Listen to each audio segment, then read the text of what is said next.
Donald Trump just put soldiers on the streets of LA. Here's why that's a big deal.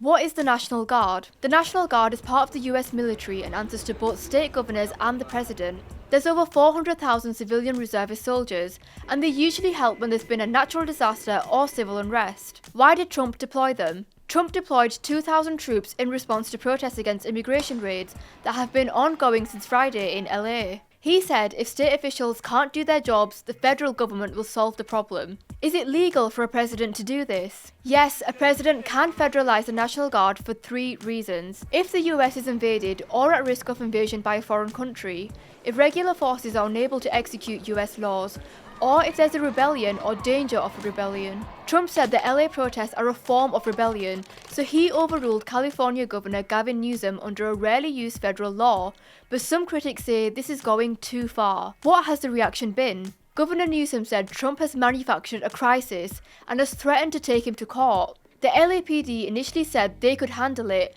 but later said they may need to reassess that decision due to the violence. When was this last done? This is the first time in 60 years that the National Guard has been sent out without the state governor's request. The last president to bypass a governor and deploy the National Guard was Lyndon B. Johnson in 1965.